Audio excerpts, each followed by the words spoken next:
Bismillahirrahmanirrahim. Assalamualaikum warahmatullahi wabarakatuh. Perkenalkan, nama saya Atif Arajal Fatah, bagian dari kelompok 4 bersama dengan Andre Dwi Nurlita serta Aslihatun Nikmah akan mempresentasikan tentang administrasi sarana, prasarana, dan keuangan. Nah, prasarana pendidikan, semua perlengkapan-kelengkapan dasar yang secara tidak langsung menunjang proses pendidikan di sekolah. Lalu sarana pendidikan, semua peralatan, bahan, dan perabot yang secara langsung digunakan dalam proses pendidikan di sekolah. Lalu pengertian dari administrasi sarana dan prasarana pendidikan, pembinaan secara kontinu terhadap benda-benda pendidikan agar senantiasa siap pakai dalam proses belajar mengajar, sehingga proses belajar mengajar semakin efektif dan efisien guna membantu tercapainya tujuan pendidikan yang telah ditetapkan. Lalu tujuan dari administrasi sarana dan prasarana pendidikan adalah untuk mengupayakan pengadaan sarana dan prasarana pendidikan melalui sistem perencanaan dan pengadaan yang hati-hati serta seksama.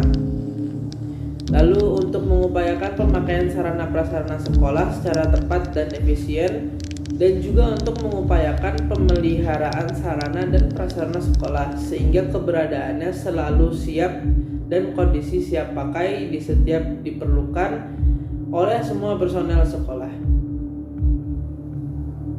Yang selanjutnya adalah prinsip-prinsip administrasi sarana dan prasarana. Yang pertama adalah prinsip pencapaian tujuan. Pada dasarnya, manajemen perlengkapan sekolah dilakukan dengan maksud agar semua fasilitas sekolah dalam keadaan kondisi siap pakai.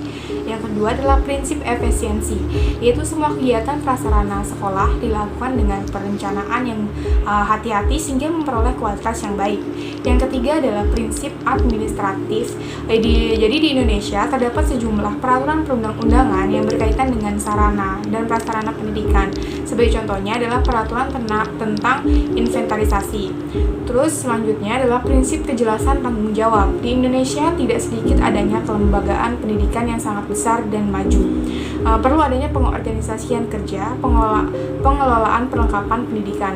Dalam pengorganisasian, semua tanggung jawab harus dideskripsikan dengan jelas. Prinsip kekohesifan, yaitu berarti manajemen perlengkapan pendidikan di sekolah hendaknya harus terrealisasikan dalam bentuk proses kerja sekolah yang sangat kompak. Yang selanjutnya adalah proses administrasi sarana dan prasarana pendidikan. Yang pertama, perencanaan pengadaan barang.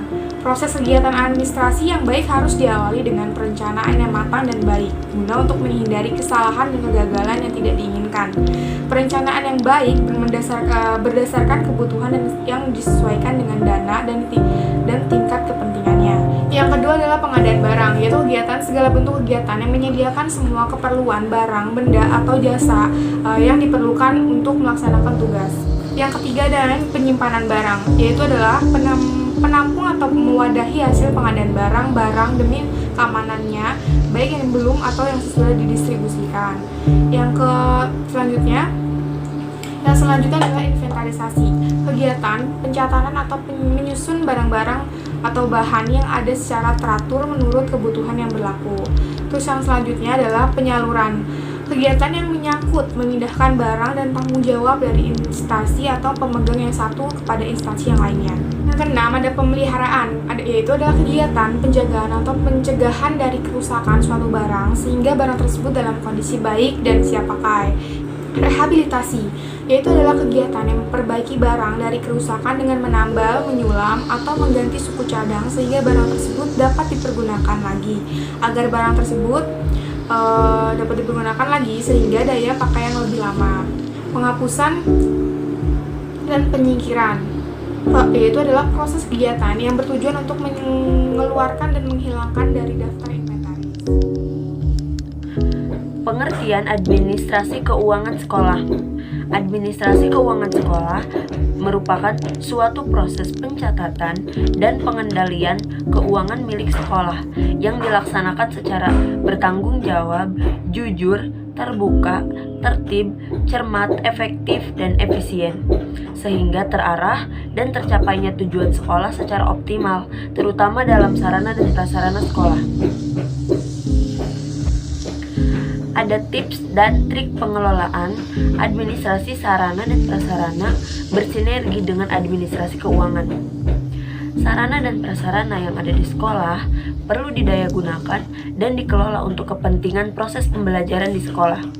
Untuk itu, administrasi juga harus berjalan selaras dengan pengelolaan administrasi keuangan.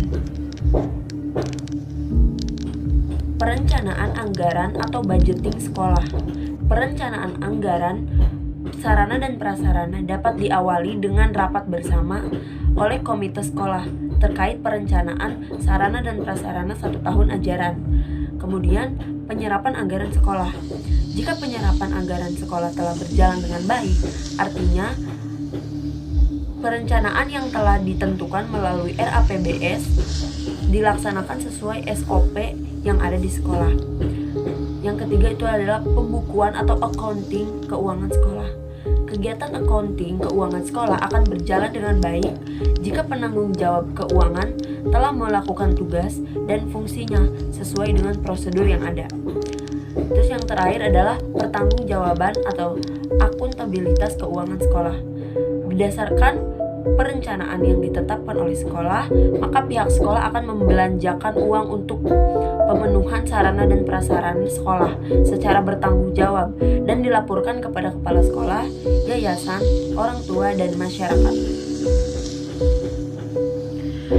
Proses pengelolaan keuangan bersinergi dengan administrasi sarana dan prasarana di sekolah. Nah, di sini prosesnya itu ada 4, yaitu yang pertama perencanaan anggaran atau budgeting sekolah, yang kedua itu penyerapan anggaran sekolah, yang ketiga itu adalah pembukuan atau accounting keuangan sekolah, yang keempat adalah pertanggungjawaban atau akuntabilitas keuangan sekolah. Nah, untuk kesimpulannya, manajemen keuangan sekolah yang matang perlu dimiliki oleh sekolah agar supaya pemasukan dan pengeluaran uang sekolah berjalan dengan baik. Prasarana pendidikan berjalan dengan baik sehingga terbentuknya suasana dan kondisi belajar yang sangat baik. Terima kasih. Oleh karenanya peran kepala sekolah sebagai leader harus mampu memahami kondisi sekolah dan mampu mengelola 2 aspek ini dengan baik. Dengan adanya dana yang dimiliki oleh sekolah, sarana dan prasarana yang memadai akan menunjang proses belajar mengajar sehingga pendidikan dapat terwujud dengan baik dan optimal. Demikianlah materi yang telah kami sampaikan. Kurang lebihnya mohon maaf. Wabillahi taufiq wal hidayah. Wassalamualaikum warahmatullahi wabarakatuh.